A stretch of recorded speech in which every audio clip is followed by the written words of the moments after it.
Good morning and welcome to Game Day Preview. We've got an action-packed show. We're going to be looking at the Carabao Cup final, the London derby between Spurs and Chelsea, and we are bringing you the live Europa League draw this morning. So we've got a lot to get through today. Yes. Good morning, by the way. Yeah, good to see you. See you. We play each other, unfortunately. I know, it's like literally battle of the worst. Yeah. But before we talk about our teams, let's start with the Carabao Cup final. Manchester United, Newcastle.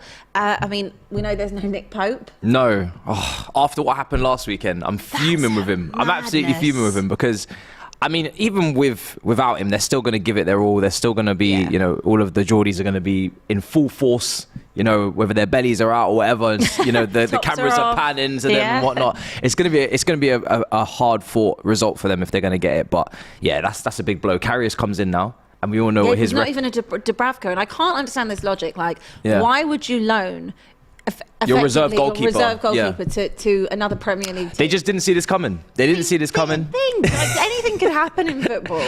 And now here we are with Karius. Yeah, last time we saw Karius, well, I saw Karius was against Real Madrid, and that was an awful Champions League final display. I don't think he's played in a couple of years or something I think he was in Turkey. Out in Turkey, yeah. But then I think the last time he played for an English side was that final. So this could go one of two ways. It could be like he's been sitting there, he's been ready and waiting to be like, I'm going to prove everyone wrong, I'm going to have the best performance of my life, which could happen. Could be demon settings. To be fair, Newcastle goalkeepers do have a record of that. Tim Krul, I've seen him play out his skin multiple times when he was there. Dutch penalties as well. Insane. Or he could have a howler. Yeah. You know. The redemption arc is there. The story's there. The story's there. He's just got to write it. Yeah, he's got to write it. But it definitely is a blow for them. Don't think he's going to have any ink, personally. No, quite possibly not. These two sides head to head. I mean, they've met 28 times. United have won 17, and Newcastle have only won 4 times. So, I mean, you'd say that the odds were probably in United's favour. Hugely. And I think, especially after I watched them yesterday against Barcelona, they look the real deal. Yeah, they came back from behind. Ten Hag again, his in-game management was superb. They didn't play great in the first half. They obviously 1-0 down. Poor penalty to concede by Bruno. Some people think it's soft. I think, you know, fair play. But those changes to bring Anthony on, give that little injection of pace, take off Weghorst, who wasn't really involved in the first half, and he switches it up. Second half, they completely switched their approach. They're much more aggressive, much better in the press, and they flipped the game on its head, turn it around. Now, yes, Barcelona didn't have Gavi, they didn't have Pedri. Manchester United will say they were missing players from the first leg. At the end of the day, still a tough situation to be in. I think the mental fortitude to be 1-0 down, heading out of the competition at home, pressure, they've turned it around. And fair play to them. So I think that they're big favourites for this game. I'd be shocked if they didn't win it. I do think Newcastle could pull off maybe a shock. We've seen Wigan beat Man City. We've seen shocks happen before. But we've seen Newcastle have kind of been dropping off recent weeks. They're struggling for goals. And it's a massive occasion. I can't wait because I'm there for the shock. But they've got Bruno back, haven't they? They've got Bruno. Bruno Guimaraes. Yeah. I just think Manchester United right now under Ten Hag, they're building up this mentality that of old of Manchester United. Very ruthless. We saw it the way he just get the job done. Yeah. The way he ran things off the pitch with Ronaldo, and also the way he approaches games. He doesn't really like depend on his philosophy as of yet because he hasn't got all his players there. He's very much happy to go counter attack, to be defensive if he has to, and sit back and work it that way. So Newcastle, like I said, Newcastle gonna have to have the game of their lives. But I think they will try because this is massive for Newcastle. Well, it's huge. The only thing I'd say is Newcastle defend so well. Yeah, they do. They really do. Yeah. And I think obviously that's their best attribute. But like you mentioned, it's the goal scoring because United do concede as well. So it's a big pitch. It's very big to defend that for 90 and then potentially extra time. It's going to be tough. But even if they don't win it, and of course I hope they do because I think it would be great just to see a club like Newcastle win, a major domestic trophy like that. It's been so long. Yeah, it'd be great. It would be great. But what's your prediction? What's your gut telling you? My head is telling me United win. Heart is telling me Newcastle. I'm gonna say Manchester United win this 2-0. I just think at the moment, and I know even defensively, but even Man United defensively, I think they've been a lot better Yeah. I think their trajectory is up with Ten Hag, like defensively, what he's done with Luke Shaw, what he's done with Wan-Bissaka coming in, and obviously the partnership that they've got in the centre-backs. De Gea is the only one, actually, that for me kind of, he either saves them or he costs them. Well, last night, what did you make of the penalty? Because he wasn't too far off from saving it. Yeah, he wasn't too off. He wasn't too far off. So he's unfortunate there. I think with De Gea, it's very hit or miss. Like, he can have a worldie save, save them as he did, I think, against maybe Leicester, was it? I'm not sure, but he can have worldie saves. But then sometimes he costs them with his cross collection or his he actually made a mistake in that first half. He gave the ball away. Yeah. Sweeper keeping has never been a strong point of his. He's tried to work on it. So he's very up and down. I think there's moments from him. He's probably the player in that back line that you could say if you close him down, if you press him, then you might get some change out of him. If you put balls into the box, you might get some change out of him there. Yeah. I mean, a week where we've seen some horrific goalkeeping. I mean, yeah, we have. Who knows what can happen? And I'll be honest with you, last night I saw some absolute clangers in the Europa League as well. So who knows what can happen? Did you give me your score? Okay, so yeah, I went 2-0, unfortunately. 2-0. Do you know what? I'm going to be different. I'm going to back Newcastle. I think it's going to be like a... Really? Don't know why. I think it's going to be 2-1 Newcastle. Listen, if we can beat you all those years ago, Jonathan Woodgate. This is true. Yeah, that was a long time ago. It was a very long time ago. But I don't know. I really. Does it feel like yesterday? No. It feels like it was a long time ago. I'd like another one. Fair enough. But yeah, no, I'm gonna back Newcastle. Why not? Anyway, back to Premier League business. Okay. Tonight, Fulham take on Wolves. Yeah. I like a Friday night kickoff, actually. No, that's good. It's something different. Fulham won their last game at Brighton, didn't they? Very impressive. Smash and grab. Yeah, very smash and grab. Very impressive. Brighton, kind of the Brighton of old, I guess, not taking their chances or not being able to put the ball in the back of the net. But Fulham, I mean, they're having a great season. It's not even a roller coaster because it's only going up. Oh yeah, I mean, this is a great start. I mean, since the resumption of the Premier League following the World Cup, only United have won more games than Fulham. United have won 7 and Fulham have won 6, and that's 11 Premier League games in total. They've won this season. The last time they won that many in a top flight campaign was in 2011-12. So they're having a brilliant season. Yeah. They really, really are. I think it's going to be very interesting to see who out of Brentford, Brighton and Fulham make the Europa League place and who doesn't. Because I feel like one of them kind of has to. Who would be your favourite at the minute? Oh, I can't split it. I can't, literally. Because Newcastle, I think, they're starting to drop into that top 4 with yourselves and Liverpool on a resurgence in the Premier League. 2 wins out of the last 2. So... There's maybe a 6th place up for grabs here. I just hope one of them get it. That's what because I mean, I would obviously like my team to be in there as well. But Europa League, if I didn't get it, if I don't get Champions League and I don't get nothing, it doesn't really matter to me, to be honest. Whereas for them, I think it would be. Remember the last time Fulham won the UEFA Cup? Yeah. Bobby Zamora, I loved Jimmy it. Bullard, I loved it. and I think they lost the final to Atletico Madrid. And Falcao punished them. They beat Juventus in the semi-finals, and that was a Bobby Zamora free kick. So yeah, I would, it would be nice for them if they got back into it. But I couldn't predict who would make it. It's going to be tough. It's going to be tough, and I think these things are going to go right down to the wire this season. It's such a bizarre season for me. But Wolves, on the other hand, they've won 2 of their 4 Premier League away games since Julian Lopetegui came in.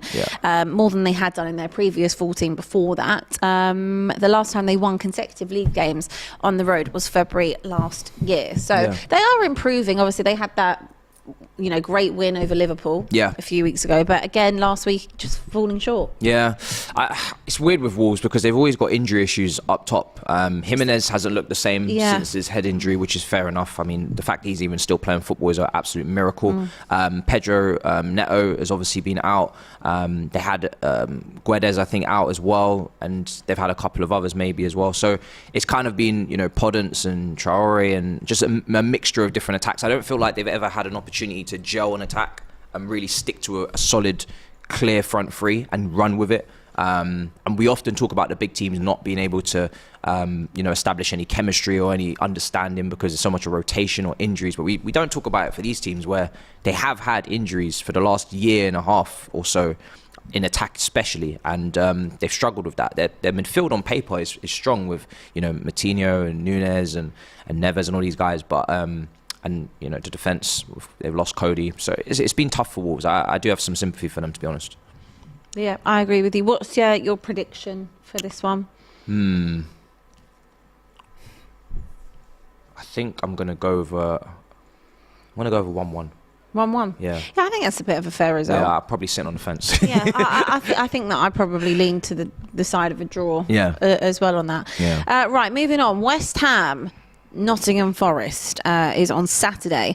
I'm just looking at this here, which is a live win probability, and it's saying that West Ham with 50%. Yeah.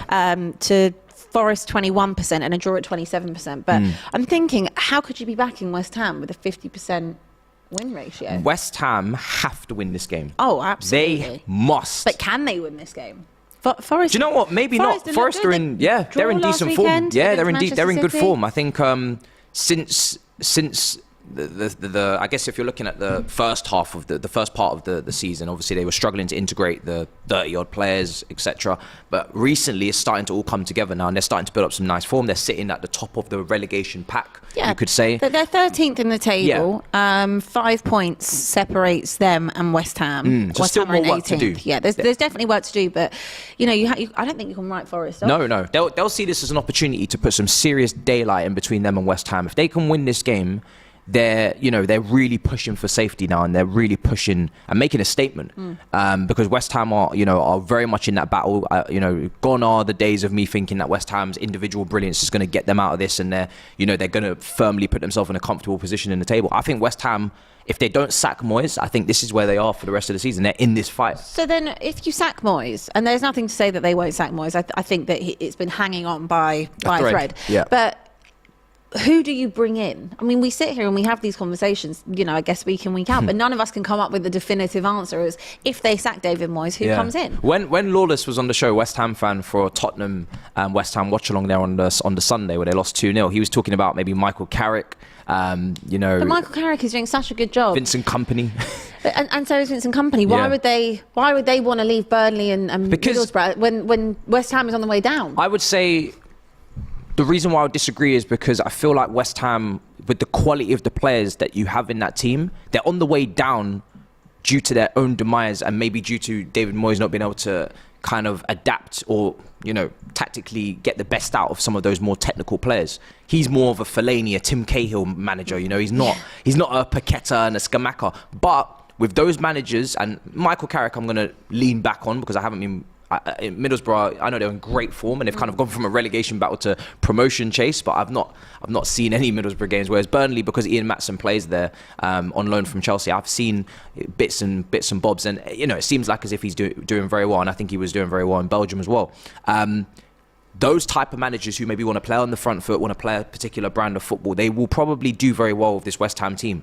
As much as a Sean Dyche keeps you up, or I don't feel like this is what this West Ham team represents. I feel like this West Ham team should be playing their way out of trouble. They've got good players. They spent 180 million in the summer. They've got Emerson Palmieri left back. They've got I know Cornet's been out, but they've got Bowen, Paqueta, Rice, Scamacca. They've got good players. Better. They should be minimum mid-table, and that's if we're just putting them on a difficult season. You say like 10th at worst. So I think West Ham got to make a decision very soon if they lose this game. Well, yeah, I mean, time's running out. We're already nearly into March. Yeah. And they're going to have to bring someone in very quickly. Just to give you another stat on that before we wrap this one up, West Ham have won just one of their last 11 Premier League games. They've drawn 3 and they've lost 7. Only Southampton have lost more Premier League games than West Ham this season. They've lost 15.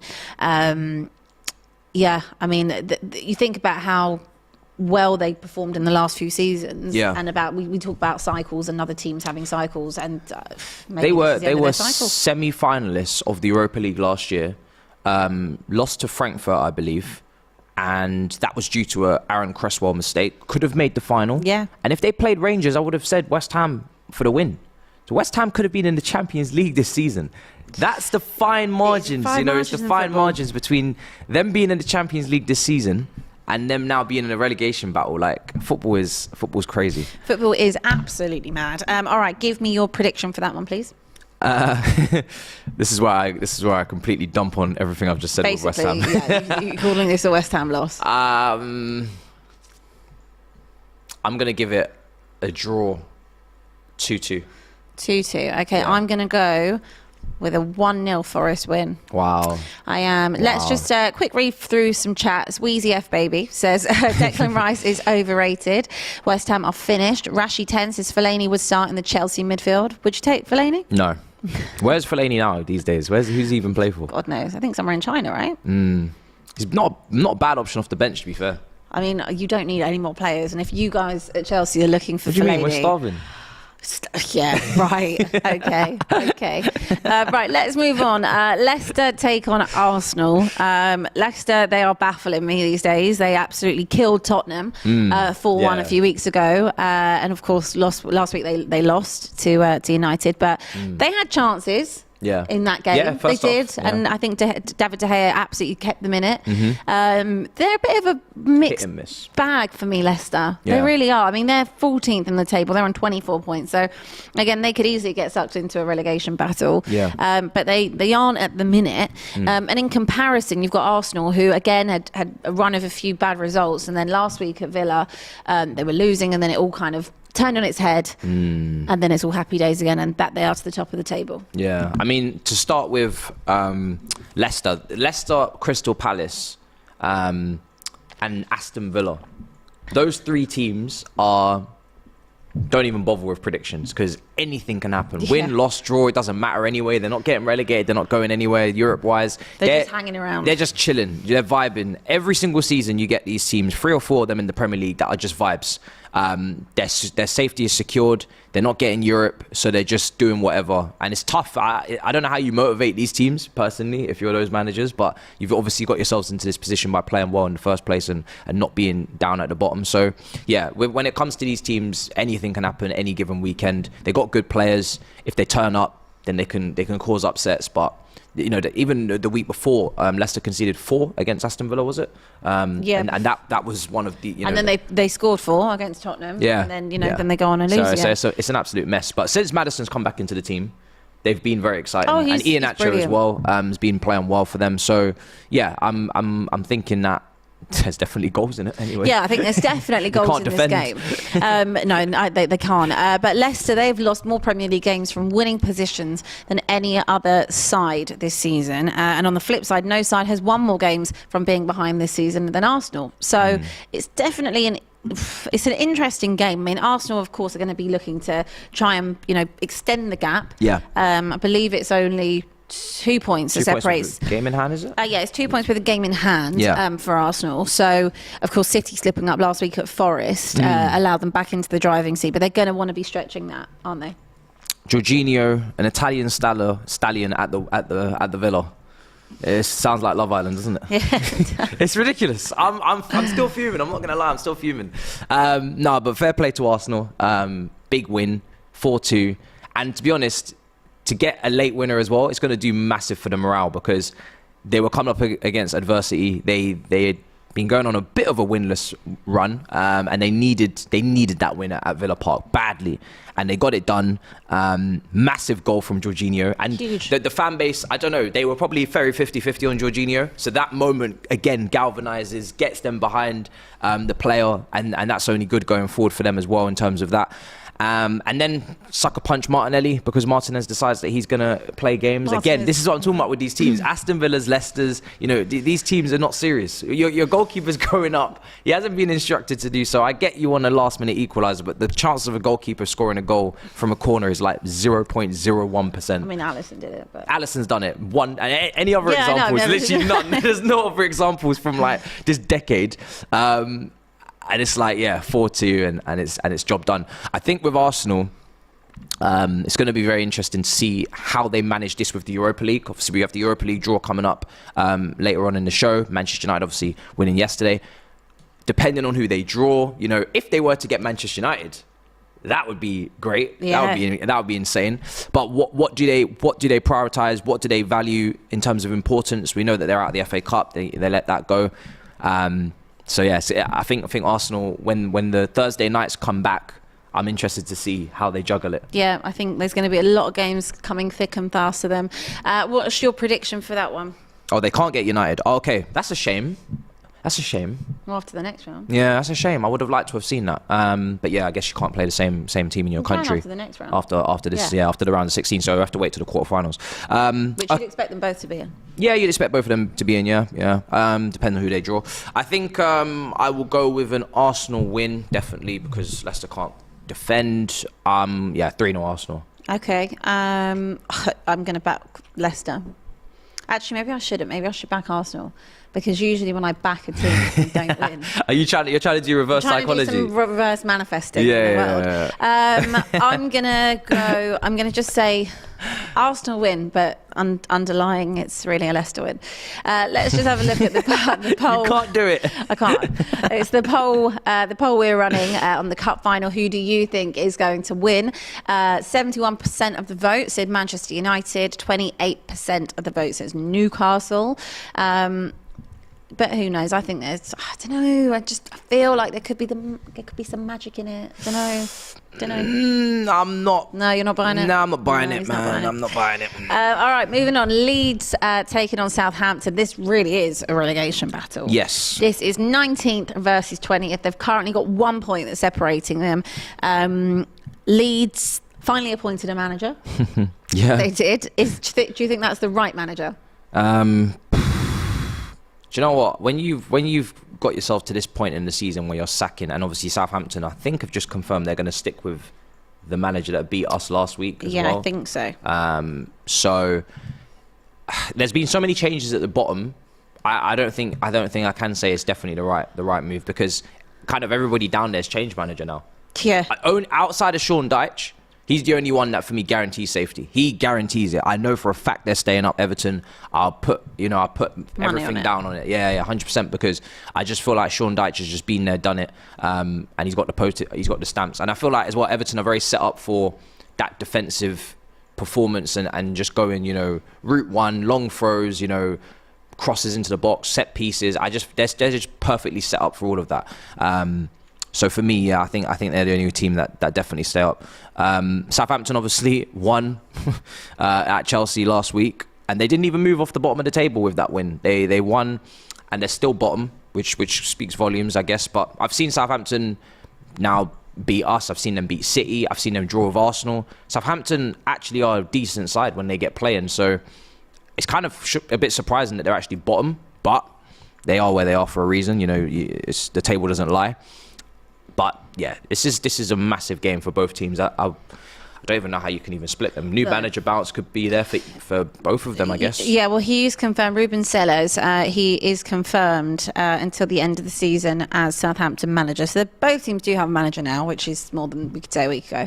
But Leeds have won just one of their last 9 Premier League home games. They've drawn 4, they've lost 4, they've failed to score in each of the last 2.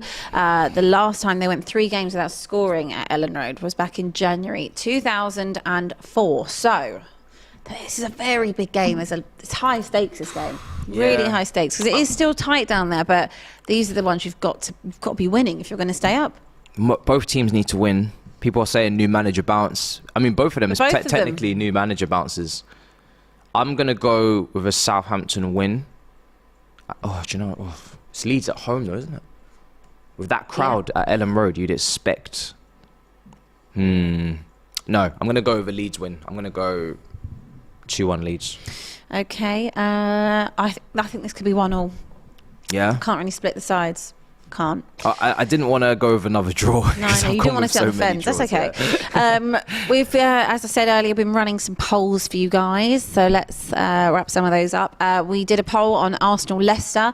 Arsenal win percentage 61%, Leicester 23%, and a draw at 14% as well. I mean, no one's given Leicester any credit. No, I think Leicester...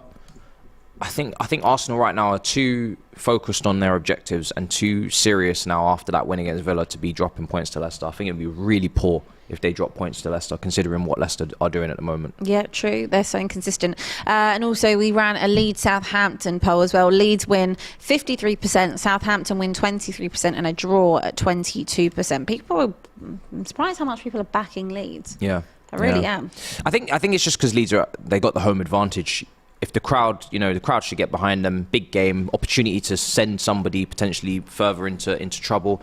Prop yourself up. I think these are the big games in the relegation battle where you're playing against your own competitors.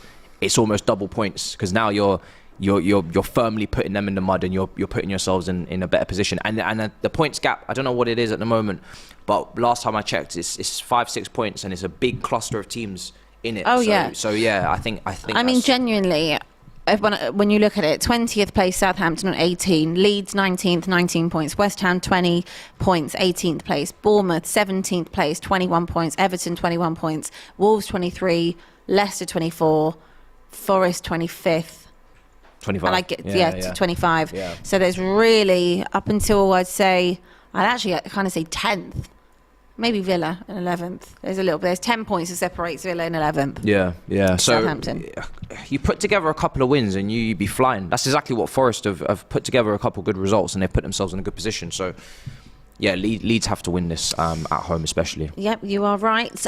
Moving on, Everton against Villa. Again, this is going to be an odd one. This is going to be a real mixed bag, this game. Yeah. Everton are at home. However, Ollie Watkins has scored in each of his last 4 Premier League games. No Aston Villa player has ever scored in 5 consecutive appearances in the competition before. That's quite surprising considering the quality of players they've had. Yeah. I'm going back to like John Carews, Gabby Bondahors, Ashley Youngs. That's a mad stat. That is a mad stat because they used to be a really good team in terms of they were knocking on Champions League door with Martin O'Neill. Yeah. Very surprising stat. Yeah. It is. And no side has scored or conceded more goals in the opening 15 minutes of games this season than Aston Villa. They've scored 9 in the first 15 and they've also conceded. So this is one of the teams that I mentioned. Yeah, Aston Villa, Leicester and Crystal Palace. This is one of them. So yeah, unpredictable. Very, very unpredictable. I think Emery right now he's kind of got them into a cushion because under Gerrard they were in a relegation battle where they were down there anyway, so he's just stabilised them. They've definitely improved. Yeah, they've definitely improved. Yeah, they've been stabilised now. I think getting Ings out of the team, and obviously they sold him to West Ham. He was injury prone, and just giving Watkins again that responsibility, because I feel like when Ings was there, it was kind of like you doubled up because they're both the similar type player. They both want to run in behind. They're both, none of them are target men. I feel like I get they wanted competition between the two, but it felt like no one really. I feel like when they played together, it didn't quite work and it didn't really quite make sense. I think now that Watkins is back leading the line and in charge again, he's kind of shouldering the responsibility. Like, yes, you are the main man, and there's no in and out the team or anything like that rotation. You are what we are dependent on for goals. So I think it's kind of brought clarity in his mind a little bit. And Coutinho, obviously, coming on and scoring as well. We wanted to see more from Coutinho. I know he got a goal last week, but we want a bit more consistency, don't we? Yeah, I don't know what it is with Coutinho. Obviously, Buendia was playing very well. I think at the start of Emery's time, Leon Bailey as well could have and should have maybe scored. Big opportunity coming in off that right hand side. He's been much better under Emery as well, and he was very talented at Leverkusen. So there's a lot of places up for grabs there, so it's not easy for Coutinho to just walk into that team anymore. Maybe under Gerrard would have had a bit more favouritism. Obviously, he brought him in, and then the midfield as well. Ramsey, Luiz. So it's a good team. It's a very good team. I think the only issue I don't like with Villa is their defence. Again, same as Leicester. I don't really rate Tyrone Mings. I think even new contract, Tyrone Mings. New contract, yeah, but I think he's always got a mistake in him. I think Konza as well was really poor in the last game I watched. And yeah, they had Ashley Young at right back one time. They put Cash there now. I think that's maybe a better option. But yeah, even Martinez was making a few mistakes himself as well. Yeah. So yeah, I think Villa's defence needs to fix up. Yep, I agree with you. Everton though, you impressed since Sean Dyche's come in? Yeah, he's done exactly what I expected him to do. Brought it back to the basics. Start from the foundations, work your way up. I think when you look at Everton's attack, it's never going to be anything special. They lost Anthony Gordon. Don't think they replaced him. They've got Gray, who brings a little long shot from the left-hand side every now and then. Calvert-Lewin. Yeah, Calvert-Lewin's there. He's brought back McNeil, which I think is really good, obviously, from his time at Burnley. They linked up for the goal with Tchaikovsky. Don't really rate. I call him Moon Pie. I don't really rate him. Yeah, don't really rate him that high. So yeah, I think Everton's attack's always going to be pretty poor. It's pretty poor for an Everton team. But the defense is where they're going to get their points. And actually, at one point before the World Cup, they had joint best defensive record under Lampard. So their defence is always what's gonna carry them to safety for me. Yep, absolutely. Draw? Score? Draw score? Draw score? Draw score? I'm going to go over Everton win. I'm going to go 1-0. Okay, 1-0. Watkins hasn't scored 5. Yeah. Like Villa have never had someone score 5 in a row, and Watkins is the one scoring. So I'm going to go. I think I might go with the draw on this one. You're going with a lot of draws today. I know. I mean, last weekend everything was a bloody draw. To be fair, I'm going to go with a draw. And in our poll that we ran, Everton win prediction of 44%, Villa 33%, and a draw at 21%. The Europa League draw is about to start, another draw. So we are keeping eyes on that as well, and we will tell you as that happens. There's some big teams left in that. There's some very big Europa teams, League, there's loads. Yeah, there's Juventus, Roma, I think. They're saying Shakhtar are the next in the comments as well. There were some good games last night as well. Yeah, Monaco versus Bayer Leverkusen, I think. Yep, went to penalties. Lot going on. I saw who was it that I think it was in the Ludogorets game. Ludogorets game. Oh, it was Anderlecht Ludogorets. Oh, okay. Anyway, the keeper saved all three. It was pretty good, yeah. Anyway, looking at Bournemouth, they face Manchester City at home. I mean, last week Bournemouth as well are a little bit weird because they're sitting 17th in the table. Last weekend, got off to a great start. They did get off to a great start, but then things, pander out, don't they? Or peter out. Bournemouth, they won last week at Wolves. It was their first Premier League victory since the competition resumed following the World Cup. City last week, thought they were in the driving seat, missed a few opportunities. Drew last week, didn't they, to Forest? And then again in the week, not having such a good time against Leipzig. I didn't get to catch them against Forest. I saw the highlights. They missed a lot of chances. Haaland missed a sitter. Haaland missed an absolute shocked when I saw that. And it's almost like Arsenal put the pressure back on them with the win just before, and then obviously asked them to respond. They didn't. I saw them against Leipzig, and it was like a training ground session in the first half. They dominated possession. They were walking it 1-0 up, and I feel like they didn't put their foot down and really kill the game off and say, do you know what? Second leg's not even a game for us. We're gonna just potentially rest players in the second leg. Like, they really could have killed Leipzig. Leipzig didn't have anything going forward. They didn't have any answer to Man City playing it in between the lines when they wanted to. But I think second half again, they just no Kevin De Bruyne. Maybe Haaland not getting the service that he wants without Kevin De Bruyne. That seems to be where the real relationship is at the moment. Well, Pep made some interesting comments. He said it's not so much about Haaland, it's about the rest of the team, learning where his positioning is and things like that. But then when you see Thierry Henry's analysis on CBS and he's talking about strikers sometimes being very selfish and thinking, you need to serve me, you need to service me, you need to find me.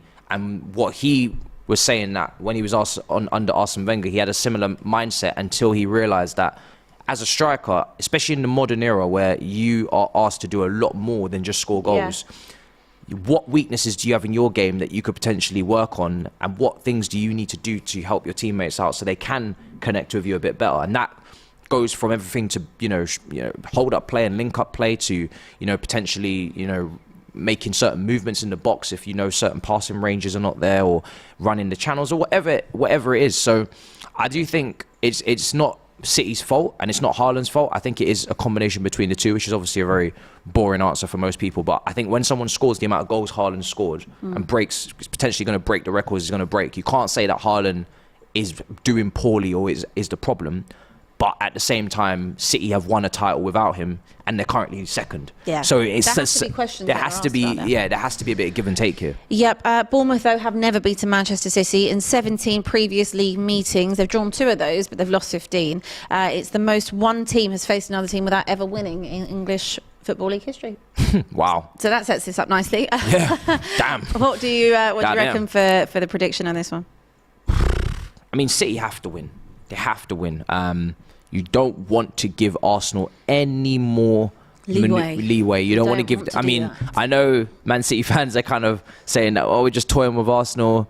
Don't toy with Arsenal. Can you not? Yeah, don't do that anymore. No. We get it. Yeah, it's the joke's over. It's not funny anymore. So they need to win. I'm gonna go over City win. I'm gonna try and manifest it. Manifest it. I'm gonna go over 2-0 City win. Okay, I like that. Yeah.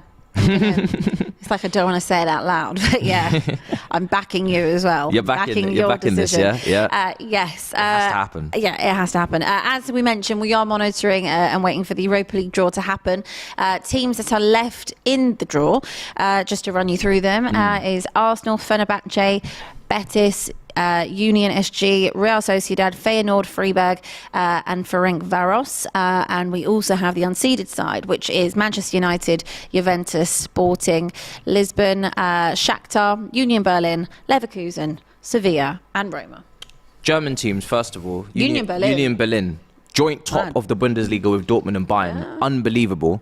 Their story's nuts. I don't actually know how this is actually happening. They came up through the division not too long ago, actually, and every single year in the Bundesliga, can't remember how many seasons they've been in it now, maybe second or third, but every single year it is massive progression. So yeah, very impressive from them. And then Freiburg as well are very close. The title race is between like 5 teams, 6 teams, and Freiburg is very much in there as well, at least knocking on the door for Champions League. So they're having a good season. So yeah, Bundesliga right now is hotting up. So any of those German teams, the only issue I have with the German teams is kind of what Leipzig showed in the first half, which is kind of just making it too easy for the English teams at times in terms of they're so open. Well, you say that, so but expansive. no English team has won this round exactly, so far. Yeah, very true. League. Man City drew, we lost. So yeah. I think hopefully we can see some good ties. Juve's in there. They had a massive points deduction. I don't think they're going to make Champions League in Serie A. It's probably too much to ask. They'd have to go on a crazy run. But they have been winning games recently. There are some good ties in there. I mean, Sevilla's in there, Roma in there, Juventus, Sporting. Yeah. Of course, the English side as well. I mean, this is looking quite tasty. Yeah, Conference League winners Roma from last season. So Mourinho, that's going to be interesting. Dybala and Tammy Abraham. And so yeah, it's going to be good. I'm looking forward to it. And Shakhtar Donetsk are always an interesting one as well. So should be fun. Yeah, it should be. Absolutely. Anyway, let's get back to the games. Premier League games. Crystal Palace take on Liverpool. Now, should we talk about Liverpool the other night? We should. We definitely should. Because what I saw from Liverpool was... it's just insane. I mean, how do you go 2-0 up inside 15 minutes? And I'm not saying that Real Madrid can't come back, even if Real Madrid win 3-2, but to capitulate the way they did and to not kind of spot what is happening in front of your eyes. Like, you concede the first goal, then you concede the second goal, and there's just no change in any sort of approach or any sort of, stylistically, they don't do anything different. They just keep letting it just go on and on and on. And it's like a light bulb went off in Real Madrid's head. And it's happened many times. It happened last season as well. Sometimes they forego first legs against PSG, sometimes first halves. And we saw what they did to Manchester City as well in the latter stages of that. They flip games on their head immediately. As soon as they're like, oh, okay, yeah, you want to play games? Okay, let's play. And then bang, Benzema and Vinicius turns up. Unbelievable. The midfield, Modric was skipping past people like as if he was 25. I mean, that guy could just go on forever. He is. I think he's also fake. Yeah. There's a few footballers now where you're like robots, fake. Haaland's one. Messi and Ronaldo would have been as well. And I think Modric is now a fake as well. I think he has to be because he started at a very young age at Dinamo Zagreb. I remember when he burst onto the scene as a teenager, and quite a few clubs around Europe were interested. Serie A teams, Tottenham obviously as well. I think Arsenal were slowly linked to him as well. And then there's actually images of him playing against Messi, I think, in early days when they were both young and Messi long hair, and obviously then we saw recent images, obviously the last World Cup. So he's been doing it for donkey's years. So yeah, unbelievable footballer. Klopp has a lot to answer for that game, and Liverpool's defence is just, I mean, it's awful. Yeah, there are some big problems. I mean, last weekend they obviously beat Newcastle comfortably. I mean, I didn't think their defence was particularly good that day either. Yeah. But they managed to get the job done. No side, though, has won more Premier League games when conceding the first goal than Crystal Palace this season. However, Liverpool are the only side with a 100% win rate when they score first in this competition. So, again, they're going to have to try and bounce back, because we were talking earlier this week on Round Table on Monday that we thought that maybe Liverpool could get themselves back into top 4. Yeah, I didn't speak too much. You know, I didn't say too much. I kind of just You didn't know. I let AGT kind of run with his celebrations. He was very happy lamb. Do you know what I mean? I don't know if the call happened on the watch along, because I heard there was meant to be a phone call over to him to Anfield. Did that take place? I don't know. If they called him in the No, end. it didn't happen. Listen, I said don't go anywhere. I said anywhere. you'll never walk alone. You know, you're meant to be walking alongside me, and they left me for dust. And they want to go and win 2 in a row. So, but it was Everton, it was Newcastle, and it did demand a bit of context in terms of they were good wins, fair play, back-to-back clean sheets, but it's 2 attacks that are struggling in different ways, and it's not quite, you know, the old Liverpool just yet. Like, wait, just calma. And yeah, Real Madrid is a humbler for sure. Definitely, they've decided to kind of put Liverpool back in their place and calm them down. But I do think they're going to beat Palace, because again, Palace are one of those teams that I mentioned in that 3 that are just too unpredictable for my liking to be saying that they're gonna definitely do something. They might upset Liverpool. They have the players to do it. They have the quality. But I think Liverpool will get back to business. I think there has to be a reaction to that Real Madrid defeat. It was really it was a sad state of affairs. Yeah. To be battered at Anfield after taking a 2-goal lead, it was rough. And I feel like Real Madrid actually kind of let them off, because I thought Real Madrid were going to go for 6s and 7s, to be honest. But they calmed it down. I know. It was honestly sitting here doing that watch along with Doyle and Raul. I mean, that must have been rough. I honestly thought Doyle was going to punch Raul in the face at one point. So yeah, what's your prediction? Give me a score prediction on that. Score prediction. I'm going to go with a 2-1 Liverpool win. 2-1 Liverpool win. Someone in the chat was saying it wasn't Union Berlin. It is Union Berlin. But there's also another Union SG. Yeah, we read both. So, but Union Berlin are hold there. that. Hold that. Right, we're having a few technical issues here with the laptop. Anyway, but Sunday, let's talk about our game now, shall we? Nope. Bye. This was a good show up until you said that. Well, I'm sorry, we kinda do have to, spoiled it. as much as I don't want to talk about it either, we do have to talk about them. So it is at Tottenham. Not that that's particularly made a difference in the past. Yeah, we have a great record at Tottenham. Your record's a criminal one. Oh yeah, it's absolutely awful. You haven't beaten us at home. Well, in the new stadium. Have you? we were talking. No, we haven't. We were talking earlier before the show, and saying there's no way that Chelsea don't beat Tottenham. And then Matisse is like, no, there's no way that Tottenham don't beat Chelsea. Like, this is what we're dealing with at the moment. How can you have no confidence against a team that just lost to managers of Southampton? Because I believe in Dr. Tottenham. But we are breaking records. We are literally doing. You're breaking unthinkable. moles. Yeah, we are breaking rules. Like, any rules that applied, any terms and conditions that were on the contract pre-match, they've been ripped up. This is not the same team at the moment. We are struggling. So let's pause for a moment.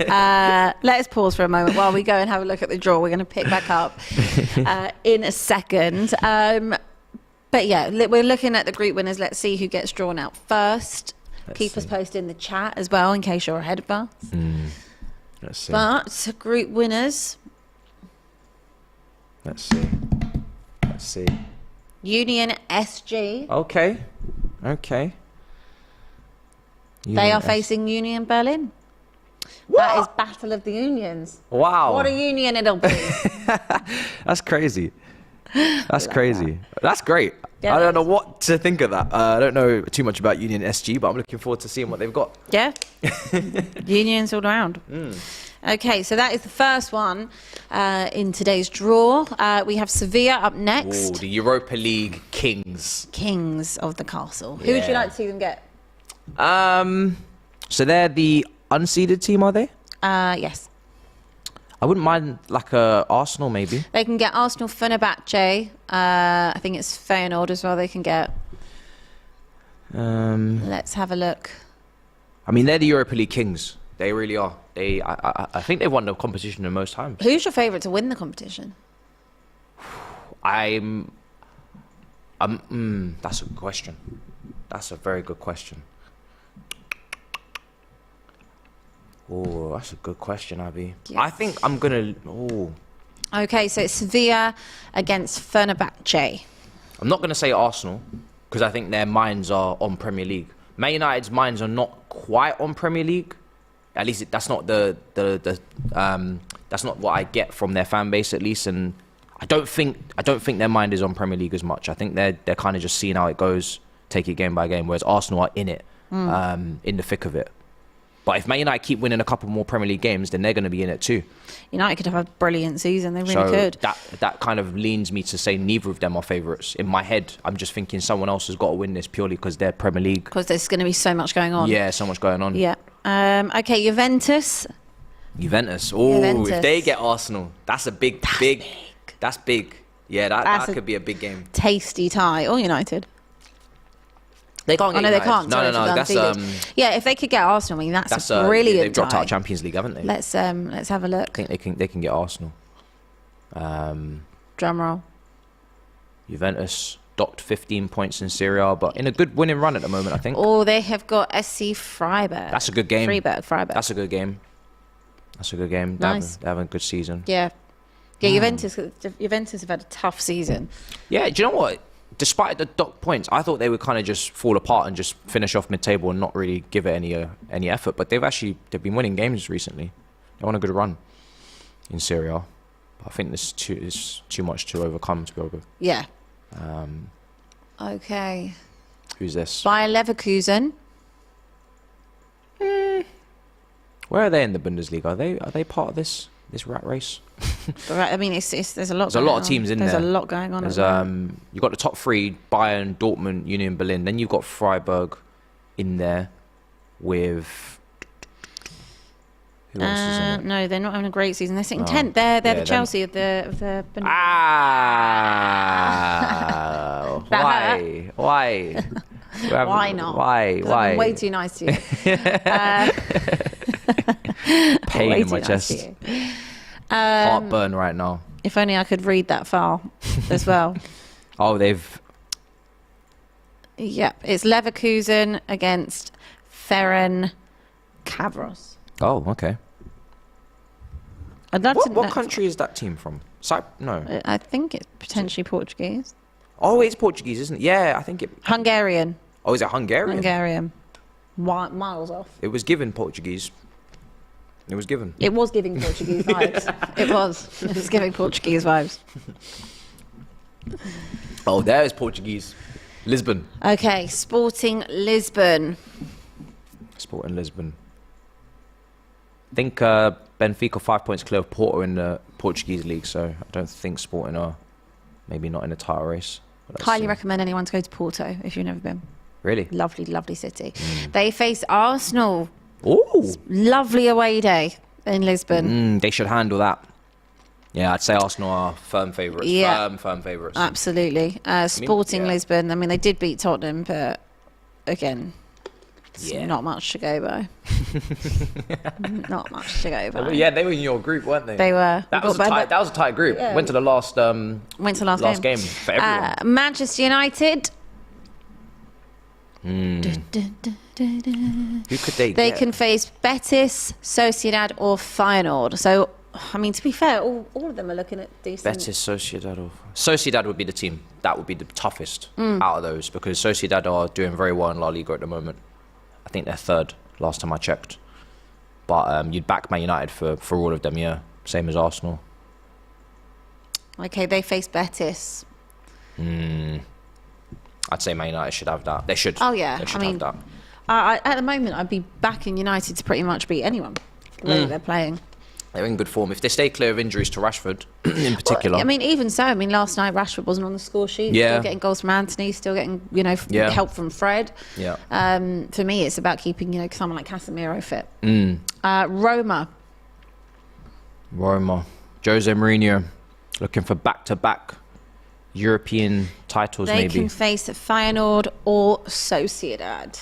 Was Feyenoord not in the Conference League last year? I'm trying to remember if they played them already. Yeah, I think they were. I feel like Feyenoord was in the Conference League last year and Roma played them. Let me know in the chat. Oh, and it's Sociedad. Oh, that's Roma, tough. Sociedad. That's a good time. That's probably that might be the Juventus and Freiburg is a good one. The Unions, I just don't know what's going on there. But that I'd say Juventus, Freiburg, and Roma, Real Sociedad might be the best ties that I've seen here, that I know of anyway. Not sure about some of the other teams. Okay, and it's Shakhtar Donetsk, and that will be Feyenoord. Yeah. And that will wrap up the draw. That would it. That'll be it. So just to run through those draws, it is Union Berlin against Union SG, Sevilla against Fenerbahce, Juventus, Freiburg, Leverkusen, Ferencváros, Sporting Lisbon, Arsenal, Manchester United, Real Betis, Roma against Real Sociedad, and Shakhtar Donetsk against Feyenoord. Good draw. That is the draw. Anyway. Interesting. Back to our wonderful London derby. Yeah, let's get back to the game. Talk to me about Chelsea. Yeah. I mean, like I said, I think all rules, no rules, as Spec says. No rules. No rules. No rules. This is a London derby that really, you know, you guys are favourites whether you like it or not. I know you're at home. I know you've got a bad record, but we're in the pits right now. Of course, I want us to win. Don't be silly. Yeah, I want us to win as well. But, you know, unfortunately, this is not how life is working out for us. No. Whatever you want, you don't get at the moment. I've been asking for 3 points for weeks. And we've had much easier fixtures than this. We've played, you know, we've played the worst West Ham that we've seen in years. We've played Southampton, managerless. So I've seen better fixtures for 3 points. This one is purely to try and get, I think, the Chelsea fan base back on side for Potter. Oh yeah. Regardless of where people sit, I think everybody definitely has to be questioning him. You can't have 2 wins in 15 and not question him. You know, even if you want a long-term project, I keep saying it doesn't come at the expense of, you know, anything goes. You still have to get results. You still have to win football matches. Yes, there's context, but not this much context. You know, you can have context and all you like, but you still have to win some matches. And at the moment, he's not winning any games. So this is another must-win. Every game's a must-win. But for me, I can't fall any further than what happened last weekend. That's kind of where my trust started to drop off a bit. And I think this game, I'm not expecting a win, if I'm completely honest. I know we win there usually, but we ain't playing like we usually do. So yeah, I'm just hearing it. 3-point lane. 3-point lane. I mean, this is not even lane. This is stadium. So 3-point stadium. 3-point lane. This is an interesting stat, actually. I mean, only Kevin De Bruyne has made more assists following a ball carry in the Premier League this season than Tottenham's Dejan Kulusevski, which is an interesting stat for me. Bentancur's a big miss. Bentancur's a that's huge so miss. sad. Rivalry aside, I mean, no one wants to see someone out that long. That's crazy. ACL out for the rest. And unfortunately, I think when people do their ACLs, when players do it, I think they don't come out the same. Someone was saying 18 to 24 months to get back to pre-injury form, potentially. That's crazy. And he's such a shame. He's a quality player. Aside from Harry Kane, he's been by far great to watch. Tottenham's best player. Yeah, he's really good to watch. But yeah, he is a miss. I have to say, you know, Skip's been okay. Sarr as well. I haven't seen too much from him, but he's been all right when we've seen him.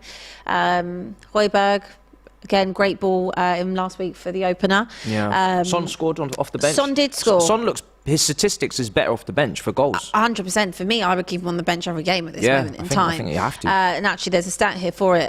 Song Heung-min has scored 4 goals in 2 substitute appearances this season compared to just 1 goal in 20 starts. It's more sub-goals than any other player this season, while no Spurs player has ever scored 5 from the bench. I would prefer to keep him on the bench, but I think that, again, the logic of Danjuma going to get any game time. I'd like to see Danjuma at some point. I mean, I think we've got Sheffield in the cup next week, and I'd expect to see him then. But again, I feel bad for Richarlison. He's not getting too much game time. When he has got it, he hasn't scored, but he makes an impact with his with the work rate, and I'm impressed with him in that sense. Yeah. He started last game, didn't he? But he did. But to be honest with you, I mean, we've lacked goals all over this season. Kulusevski's dropped off as well. He has, but he had such a long-term injury as well. He hasn't been the same since he's come back from injury. Son, it's just unbalanced. It's Royale or bust.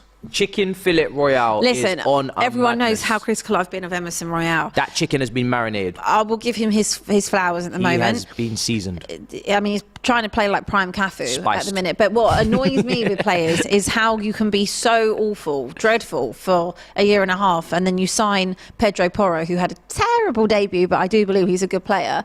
And then all of a sudden, you step up to the plate and you're like, no, this is my place. So it's like, why have you not played like that? Because Doherty wasn't Yeah, but putting the fear in where's him. your pride? Nah, we don't do that. Where's your pride? Doherty wasn't giving him any threat. Spence was not. Jed Spence is out on loan. Where is he? He's at Rennes. Is he playing? He's playing. Good. He got absolutely Nice. slated the other night by the Rennes fans and in the local paper. But he looked okay last night in the Europa League. I did watch him. He did give away a goal, but it then did get... Oh, Expressions is calling him Emerson Kafufu. Because I remember because I did the preview of him yesterday, and he was very quick to tell me that Emerson Royale has to be in the combined 11 for Chelsea Tottenham. What a turnaround! This guy was getting called Chicken Royale. This guy was getting... Listen, now he's in a combined 11 over Reece James. Guys, what? Who said that expression? Bruv, guys, it's up on my channel when you get time. We just need to take it back. No, it's crazy. I was actually genuinely offended. We need to take it back.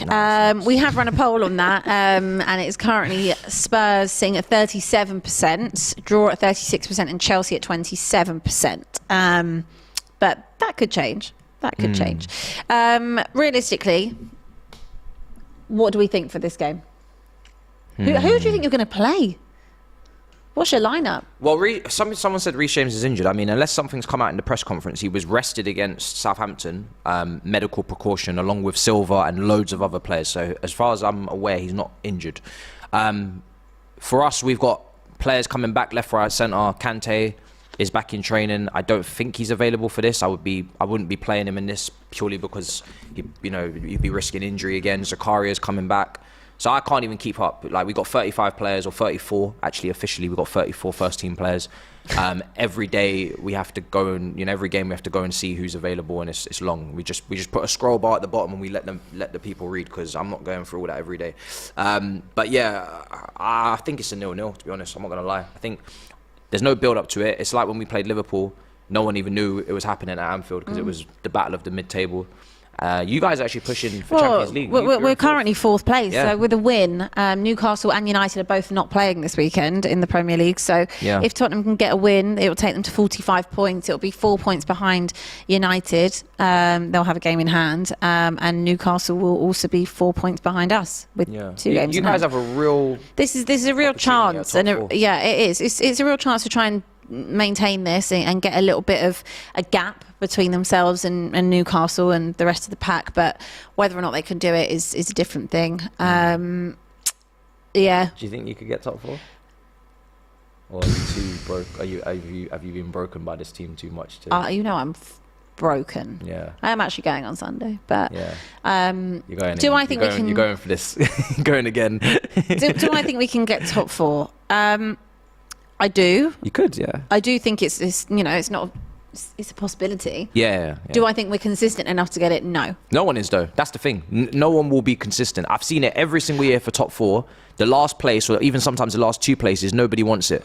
I say it sometimes, just give it to charity, because the last few top 4 races, or really for the last 5-6 years, everybody is just constantly dropping points. It's like, no, you have it. You have it. Yeah, no one wants it. No one actually wants it. The fact that Chelsea and Liverpool have been so poor this season, and Tottenham have also been so poor, but are still somehow... We're not in this. It's Liverpool that I fear the most about potentially going on a run. But let's see. Let's see what happens. I'm going to go for a... Part of me wants to say draw, but I'll say something different. I'll go for a... Imagine you did that again. I'll go for a 1-0 Tottenham. Ban Abby from draws. I'll go for a 1-0 Tottenham win. Fair enough. I'm just going to go 0-0. I'm broken from last weekend. I have no obligation to stick any sort of chest out here. You're going to turn up Monday? Yeah. I'm always... I always turn up. No, you always don't. turn up. Yeah, oh yeah. Sometimes he doesn't. Oh, yeah. Sometimes he does not. Joe Move says Madrid will defo start. Charlie Shaw says Tottenham Bottle Jobs versus Chelsea Cowgirls FC.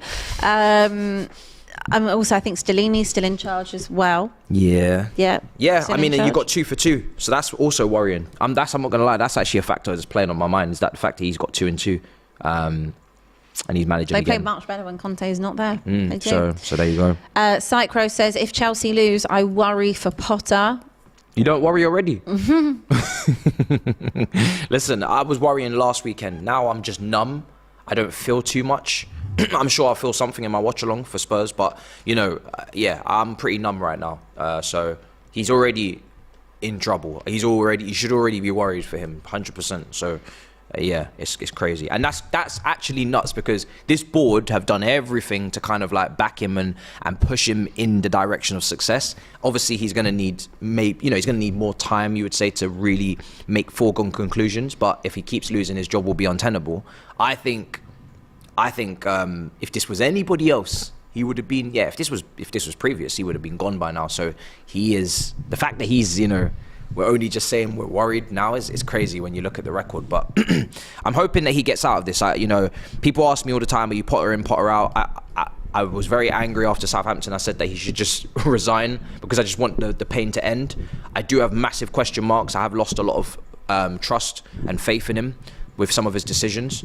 But I don't like saying out purely because I feel like that creates a narrative where it's all his fault, and it's not all his fault. There's loads of factors around what's going on. I think everybody has to take collective responsibility. Some games we've actually played well and the players haven't taken the chances. The board have kind of left him with a 35-man squad, very ambitious to spend what they spent, but that doesn't help. But he has to step up now, and the longer it goes on, where you have more time with these players, the more it becomes your fault, because you have to integrate them. You have to put together a winning strategy system. Even if you have to sacrifice your philosophy for the win, you have to. The more time that goes on, the more it becomes your fault, because your job will become untenable, like I said. Yep, absolutely. Right, last few comments before we wrap. Asim says the question is, how many changes will Potter make from his embarrassment of riches? So it's not really his riches, but Jacob says Chelsea lose the next 2 like they should, and then we can talk about them in the relegation battle. Raj Kumar says, I want Spurs to get top 4 and get the FA Cup, so Kane leaves for United. Thanks, cheers for that. Probably should have read that whole thing before I read it out. Maria says the 8th place finish for Chelsea this season and top 4 next. Have patience, Potter is actually a good coach. He is a good coach, I know. That's why. And he's not going to get sacked. That contract is way too lucrative. Well, apparently there's an exit clause or some sort of termination clause, which is a relief, because I think in business you kind of need to have that. But I wasn't sure at the time, so I was worried. So apparently there is a termination clause. I don't know what that is in detail, but it's there apparently. He is a good coach, and that's why I don't like. Even though I've given my opinion on him and his resignation, which was never going to happen, I don't want to make it seem like it's all his fault, and I don't want to build up this kind of like agenda against him and get really negative, because he is a good coach and he has shown that he deserves an opportunity at the higher level. You could say this is maybe a step too far, potentially. Probably maybe could have been like a Tottenham next, or someone like that, and then like a Poch. Well, was it for a lack of Tottenham trying to get Graham Potter? Yeah, exactly. He turned Tottenham down twice. Yeah. In that season, they got Nuno. Yeah, I'm not going to start like just ripping into him and whatever. It's just he needs to get it together, and he needs to understand it's must. It's now must. You must. You need to have that mentality about you, even if you're on a comfortable contract. Yeah. Anyway, that is everything for today's morning preview. We've had a lot. We've got through a lot this morning, haven't we? Geared up for the weekend. Yeah, we are. I mean, I'm more excited about other games other than ours, to be honest. The cup final. Oh yeah, I'm excited for the cup final. Yeah, cup final. Yep. And then boxing straight after. Who you going with, Jake Paul or Tommy? Tommy. Yeah. Tommy Fury. Do you know what? Yeah, whatever happens, it's going to be headlines. Oh, it's going to be headlines. Great. It's going to be great. Yeah, it's going to be crazy. What a weekend. And are you on that watch along? I'm not on the watch along. Okay. I'll be watching it from home, but I'm excited. And then Monday. Yeah. Monday. We're back again. And then we're getting closer to F1. Yes! Yes! Now, that's what I'm excited about. F1 Drive is to nearly Survive. back. Drive to Survive came out today. Yep. I'm buzzing for that. That's what we need to start pushing that channel. Make sure you're subscribing. On Track GP. Yeah. Go like it, go subscribe it. You're going to see us on it next week. It's going to be very, very exciting. I can't wait for that. Can't wait. Hamilton versus Verstappen, me versus Abby. Literally, bring it Real on. rivalry. Real rivalry. Real. But anyway, have a great weekend. Good luck to your teams, and we will see you on Monday.